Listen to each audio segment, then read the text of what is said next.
Una pizca de creatividad y otra de investigación. En Caldo de Cultivo te contamos proyectos destacados y todo lo que está pasando en el Centro Cultural de España en Santiago, a través de diálogos con nuestros programadores y contrapartes culturales. Conduce Joaquín Jiménez.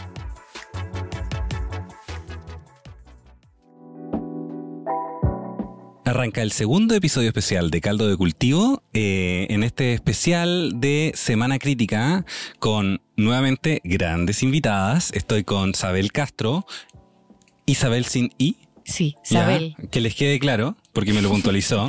¿Cómo estás? Bien, ¿y tú?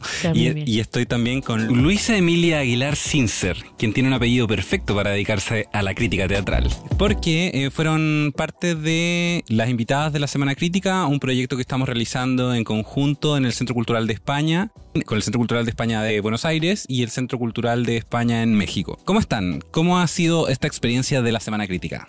Ay, fascinante, de verdad, que siempre es muy lindo tener espacios donde compartir con colegas. Ha sido muy enriquecedor. Sí, pues ha sido confrontativo. Hemos expuesto distintas maneras de abordar la crítica y pues ha sido realmente un espacio de preguntas, de incertidumbres y de celebración del teatro, porque finalmente la crítica depende del teatro.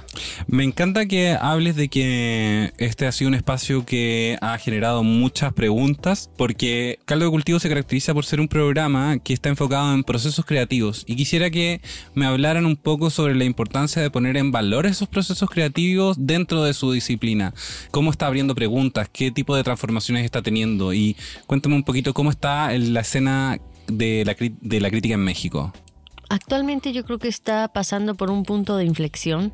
Está tratando de encontrar cómo seguirse haciendo, porque yo creo que tenía unos años que estaba un poco anquilosada en discursos, en formas de hacer, en formatos, en plataformas. Y ahora creo que hay un esfuerzo importante por transformarse y por alcanzar a otro tipo de personas que no había alcanzado hasta ahora. Entonces hay como un ánimo de ser más amigable, pero sin que eso signifique que sea sumisa. Claro. Más accesible, sin que eso necesariamente tenga la pretensión de que sea masiva, sino eso, accesible. Y creo que vamos por un buen camino, y sobre todo que, bueno, seguramente recuperaremos esta idea, un esfuerzo muy importante en que sea un ejercicio colectivo. Ah, perfecto. Están mutando de como especie de dios del crítico hacia este enjambre de inteligencia que se puede generar en torno a múltiples visiones. Exactamente, que piensa de manera conjunta, sin necesidad de pensar lo mismo, pero que sí sabe dialogar y debatir. ¿Cómo lo ves tú, Luis? Sí, yo lo veo así, o sea, a mí me toca hacer una bisagra generacional, porque yo empecé a escribir crítica en los 90, muy intensamente a fines de los 90, y había unas figuras muy establecidas en ese momento, pero eran diversas. Había quienes defendían una idea de un teatro universalista, europeizante, otros que buscaban defender la dramaturgia nacional, algunos que buscaban que se cumpliera cierto canon, y todo esto legitimado en periódicos de circulación nacional. Cuando yo empecé a escribir crítica, estas personas tenían mucho tiempo escribiendo crítica y eran varios. Ahora, a mí me toca ver cómo los periódicos van desapareciendo los espacios críticos. Me toca un muy buen momento. En un momento dado yo tenía 2 columnas en un periódico de circulación nacional importante, una como de teatro comercial y la otra de teatro más cultural, y de pronto voy viendo cómo estos espacios se van cerrando y empieza un esfuerzo de hacer crítica en otro tipo de plataformas de entrega de la crítica, y me toca también repensar con una amiga de aquí de Chile, por cierto, con quien he trabajado, que se llama Ilona Goyeneche, que es una curadora bien interesante, y abrir los espacios a hacer un recambio generacional. Entonces en un espacio importante para la crítica en México, que es la Muestra Nacional de Teatro, que tenemos un programa de seguimiento crítico. Invitamos a Sabel, invitamos a otro impulsor. Él, más que crítico, es un impulsor. Tiene una plataforma que se llama Voy al Teatro, y como una base para meter nuevos críticos de otra generación que manejan TikTok, que tienen alguna relación con estas nuevas posibilidades de expresarse, y tenemos este proyecto que nos entusiasma mucho a Sabela, a Ilona, a mí, a Alan, de generar un espacio colectivo de reflexión en el que lleguemos a una discusión enriquecedora, pero que no se pierda tampoco la voz individual en un momento dado, ¿no? O sea, entonces parece ser un buen momento igual, como una bisagra para la crítica. Qué interesante que además, bueno, se hayan reunido aquí en el seminario para poder contrastar esas miradas, porque sin duda la crítica tendrá subgéneros, tiene muchos matices. Tú misma hiciste una diferencia entre la crítica hecha para su función del teatro comercial versus su teatro cultural. Hablaste también sobre las necesidades de no ser sumisa. Entonces, qué bueno que las nuevas plataformas, los nuevos contenidos y las nuevas voces estén articulando una nueva escena crítica. Pero la pregunta es, entonces, ¿hacia dónde está yendo? Porque ¿qué desafíos está enfrentando la nueva escena de la crítica? Porque los beneficios a veces también pueden ser una manzana envenenada. No, Claro. yo creo que uno de los resultados posibles, que al mismo tiempo es un desafío, es que va a cambiar el concepto de autoridad que ha sostenido a la práctica. Yo encuentro que los públicos ya no quieren que alguien les diga qué hacer, probablemente por la influencia de los totalitarismos, de todo lo que está pasando a nivel político, como que no tienen ganas de que encima algo que disfrutan, como puede ser el teatro, haya alguien que les diga qué ver y cómo pensarlo, como que no estamos ahí ya. Y entonces, si se acercan a la crítica, ya no lo hacen porque quieren ser una figura de autoridad, sino que tienen una idea de ser compañeras, de estar cerca de los procesos, El observar desde juntos, otro lugar, en el fondo. exactamente, de crear juntos, de dialogar, y eso yo lo encuentro muy positivo, pero también es un gran reto, un desafío, porque implica unas nuevas tareas que quizá la crítica en México no había asumido, como eso, ir a ensayos, entrevistar, acompañar, o sea, como que era esta Claro. idea de voy a ver la obra, salgo y digo qué pensé. En el fondo, un nuevo mecanismo de observación va a sentar bases para redirigir esa observación también. No es solamente mirarla a través de un prisma distinto y poner la megafonía Sí. con una herramienta distinta, sino que también requerirá ver procesos de manera diferente o nuevos procesos que quizá no se consideraban tanto en los espacios de la crítica. Sí, yo creo que nos acercamos a una especie de crítica polifónica.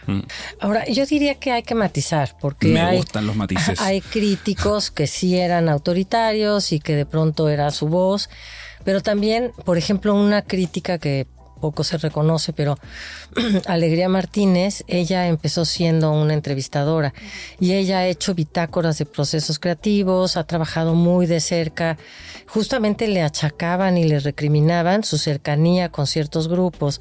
No se puede entender, a mi gusto y yo en la práctica crítica, en un principio sí era la idea de que mientras más lejos, menos te contaminas, pero muy pronto empecé a entender que necesitaba platicar con los hacedores de teatro para poder enriquecer mi mirada, porque muchas veces buscaba una interpretación a través de un proceso que no era el que ellos estaban queriendo tener. Es decir, quería algo racional, informativo, y en realidad era una experiencia que quería alejarse de la racionalidad informativa.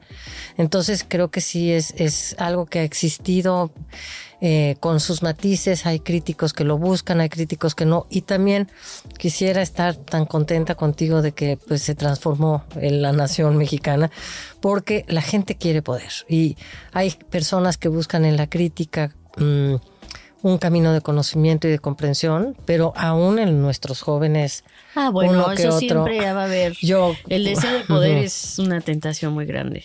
y sí hay algunos que lo que quieren es ser temidos, jóvenes o viejos, y quieren ser poderosos y quieren ser los únicos, y en fin, no lo permite tanto quizá ya la dinámica, porque ya no están siendo los periódicos de circulación nacional importantes los que canonizan a un crítico. Claro, ya no hay concentración hegemónica, por así decirlo, de los canales de información, entonces es difícil que alguien se quede con la bandera como con el chiringuito para defenderlo solo. Pero el deseo está, o sea, hay una forma que te invita a la gente de teatro, y eso habla de una tradición de pensamiento que es: ven a ver mi obra para que la destruyas. Me gusta que sondemos este lado oscuro de la crítica, como que en el fondo el rol del crítico no solamente tiene este como iluminado, o de las críticas no tiene este factor iluminado, sino que también hay un ejercicio personal que entra muy fuerte sobre el proceso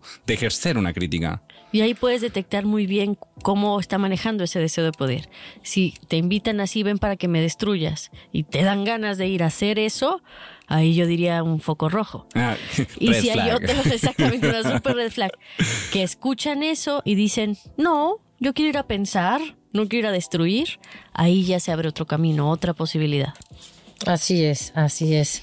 Hay diversidad en esto y pues depende de la personalidad. Para mí es un ejercicio de autorregulación la crítica, de autoobservación y autorregulación. Me encanta. ¿Puedes desarrollar un poco a qué te refieres con eso? Mira, yo me asumo como un laboratorio de percepción. Yo soy el producto de una sociedad determinada, de una clase social determinada, de una formación determinada en una universidad determinada y de una sensibilidad. Y al enfrentarme al hecho escénico, busco tener muy claro si estas condiciones previas me ayudan a ver con mayor profundidad o no. Y yo no quiero reducir el hecho escénico a la estrechez de mi ignorancia y de mi mirada. Entonces, para mí es muy importante tener la posibilidad de ampliar mis puntos de vista, de ampliar mi conocimiento del mundo, de ampliar mi reserva de decodificadores del fenómeno teatral. Y para eso tengo que ser muy autocrítica. Porque puedo llegar a ver una obra y me encanta porque me refiere a algo en lo que yo creo, o porque está hablando de un proceso o de una experiencia que me es muy cercana, o probablemente me está tocando un punto que me duele. Y eso va a determinar mi manera de reaccionar. Es decir, la crítica empieza por ser un fenómeno emotivo, experiencial, sentimental, para convertirse después en un acto de reflexión, en el reconocimiento de ese proceso previo y de autorregulación respecto de lo que pueda acabar determinando en detrimento de la comprensión del hecho escénico. Entonces, pues sí tengo todo un proceso para acercarme a las puestas en escena y tratar de ser lo más enriquecedora, ¿no? Y justa. Pero dentro fíjate de todo. Que esa idea a mí me gusta mucho, como lo dice Luz Emilia, esta idea de la autorregulación. Yo encuentro que hay una relación con esa idea y el hecho de que la crítica mexicana, su desarrollo haya sido para mí relevante por mujeres, hecho por mujeres. Y eso muchas veces no lo tomamos tan en cuenta porque es alguien que se nos enseña como a mesurarnos, a pensar, a tomar distancia, a estas tareas de cuidado. O sea, Luz Emilia tiene la misma perspectiva en ese sentido que la tenía Malca Rabel, que es otra de las grandes críticas de la historia del teatro mexicano. La tiene Didán Huiquent. Y entonces es muy importante, yo creo que esa comprensión de la autorregulación y de la crítica como una tarea de cuidar al público, al teatro, al pensamiento, creo que algo tiene que ver con que haya sido desarrollado por mujeres. Yo quiero, a las personas que estén escuchando el podcast ahora, decirles que pongan pausa y retrocedan, por favor, a la intervención de Luz Emilia y también a la intervención que acaba de hacer Sabel, porque hay dos grandes puntos interesantes. Así que escúchenlos y, bueno, repásenlo, porque fue para mí personalmente una definición como muy magistral de desde dónde puede empezar a hablar la crítica, con un ejercicio de honestidad que lo desliga del poder, que lo desliga de una estructura patriarcal que efectivamente existe en la reflexión cultural. Y a pesar de que intentemos hacerlo de todas las maneras posibles, es necesario que se articule desde nuevas voces, sobre todo desde voces de mujeres, para poder como seguir avanzando en esta línea. Es que lo ha hecho, solamente que se reconozca y que tome más fuerza. Porque la historia de la crítica mexicana es una historia escrita por mujeres.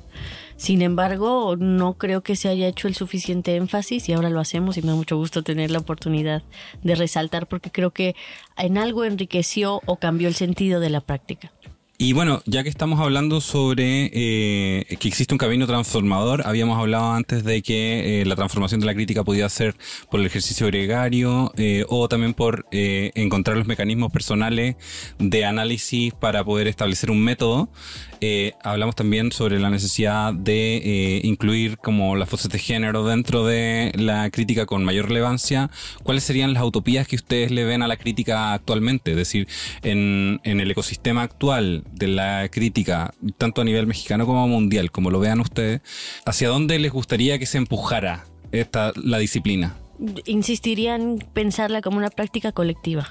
Esta idea de que solamente una persona tiene el poder y una tribuna y usa su tribuna para edificar su propia figura, su propia imagen, su propio pensamiento, a hacer un esfuerzo por compartir, por debatir, por discutir un punto de vista y llegar a algún común acuerdo, aunque siempre puede haber diferencias. Y deben preservarse incluso. Y se pueden preservar, pero creo que esta ampliación de la voz o diversificación de la voz, y en lugar de anularse unas a otras, que se complementen posiblemente. Esa es mi mayor utopía. Mi utopía es que vivimos la tentación de regímenes históricamente duales y que el poder se instala en la medida, los poderes populistas sobre todo, los antidemocráticos, se instalan en la anulación de la sutileza de la realidad, de la complejidad, y encuentran anclas muy útiles en la construcción de enemigos. Yo soy el bueno, tú eres el malo. Y se ha construido una visión de lo real a partir de esos preceptos. Me llama mucho la atención, por ejemplo, en el estudio político mexicano, en la dinámica contemporánea, que nuestro presidente ha instalado eso de los fifís, nosotros somos los buenos, es que no somos como los de antes, etcétera. Entonces, cuando uno hace una crítica al presidente, por decir, frente a sus seguidores, inmediatamente repiten exactamente esas anclas, ¿no? Esas anclas ideológicas de la dualidad. Y yo me dedico al teatro porque es un espacio donde encontré que la complejidad de mi propia presencia en este mundo tenía una cabida, porque no tenía yo que ser como se había definido desde mis lugares de origen, ¿no? Que fuera yo crítica, que fuera yo un poco rara, que yo tuviera opiniones discordantes, se convirtió en algo y que no me pudieran encajar en algo, en otros lugares generaba una cierta distancia, como, y ¿con qué me la como, no? En cambio, en el teatro, pues todos son tan raros que pues soy rarísima. Es un buen ecosistema también. para marcar diferencias. Es que de verdad sí, y a la hora de entrevistar y sobre todo de dar clases y de platicar con los públicos, en el teatro, el giro de teatro al que yo me dedico, hay algo de fascinante en reconocer que venimos de una herida, que nuestro trabajo es la reflexión sobre esa herida histórica, humana, enorme, ¿no? De la incertidumbre, y a partir de eso poder trabajar. Entonces, el peor enemigo de la crítica es la tentación fundamentalista maniquea, sí, y la tentación de esto está muy bueno, esto está muy malo. Como las polarizaciones, que en el fondo probablemente sea un enemigo de la vida misma. A mí me parece que no puede ser, y mi lucha es una causa política activa. Me encanta, se siente la pasión de lo que estás diciendo. Claro, porque a mí me duele la discriminación y por ejemplo, ver a los creadores teatrales. A mí no me encanta estar en el escenario. Cuando tengo algo que decir, pues entusiasma, como ahorita, platicar con ustedes y expresar lo que siento. Pero me duele mucho la discriminación. Me indigno cuando maltratan a una persona frágil, etcétera. Y los creadores teatrales, que pueden ser especiales y demás, pero verlos en la fragilidad en vilo de estar en un escenario y cómo necesitan estar ahí. Además, el origen que los llevó a estar ahí, a muchos de los que yo he conocido, y pueden ser personas rudas, cosas que a lo mejor no te gustan, pero sí hay una necesidad de autoafirmación y de expansión identitaria dentro de un escenario que me conmueve, y siento un cariño especial por esa apuesta de arriesgarse y estar. Para mí estar en el escenario tiene algo de estar en vilo. Es estar en riesgo. Tengo esta misma impresión y esta misma necesidad de cuidar o de reconocer una herida y no hacerla más grande o más dolorosa, pero la mía la dirijo hacia los públicos. O sea, me parece que ha sido el sector más omitido y más ignorado por el teatro y por su crítica. Entonces, otra utopía para mí sería que la crítica reconociera la importancia de los públicos, se preocupara por conocerlos, por pensarlos, porque solo los menciona y los menciona de pasada, cuando lo hace, y todo es para hablar de creadores y creadoras. Pero creo que incorporar a los públicos en la crítica de una manera consciente, activa, decidida, digna, también es algo que pues nos hemos esforzado en hacer. Para mí, incorporar al público es tomar muchísimo en cuenta el contexto de entrega. Cuando voy a ver una obra, lo primero que me pregunto es ¿a quién le estás hablando, creador teatral? No me puedes venir aquí a traer un Shakespeare leído de tal o cual manera que no tiene nada que ver con un pueblito en Guanajuato donde la gente la están matando, donde el narco ya tiene tomado todo. O sea, es con tener una conciencia del contexto y un reconocimiento de que le estás hablando a alguien, y ese alguien tiene que estar pues incluido en tu reflexión y en la manera de hacer tu teatro. Qué interesante ese rol que puede entregar la crítica, porque en el fondo las prácticas artísticas, si bien tienen como fin en algunas dimensiones abrirse hacia los demás, fácilmente pueden olvidarlo. Sí. ¿Ah? Y qué bueno que existen disciplinas como la crítica para en el fondo poder o poner un velo o poner un prisma para mirar las cosas, pero también quitarlo. Y como se trata no solamente de marcar, y de hecho no debería tratarse de evaluar desde mi perspectiva, pero se trata no solamente de poner una lectura sobre algo, sino que también ver qué se está dejando afuera y poder reconocer al otro, finalmente, que me parece que es un ejercicio como de volver a la comunidad, de volver al trabajo de cuidado. Entonces, qué interesante que la crítica, que pareciera ser una disciplina que a priori podría pensarse confrontacional, porque va a enfrentar, va al encuentro con un otro, en realidad lo que termina es haciendo como un abrazo creativo sobre las poéticas. Exactamente, qué bello. Sí, la crítica como un abrazo, con esa imagen me voy a quedar. Bueno, y de hecho ya estamos llegando al final del programa. Les agradezco muchísimo esta conversación. Voy a dejar a todos la biografía en las descripciones del programa, porque no quise perderme ningún minuto con las invitadas, entonces como que en un arranque de olvidar la pauta, me la salté. Pero para que sepan que pueden leer todos los detalles sobre eso y escuchar el próximo programa de Semana Crítica, que va a ser con invitadas desde Argentina. Así que muchas gracias, Team México. Vamos. Gracias. Muchas gracias. Saludos a todos.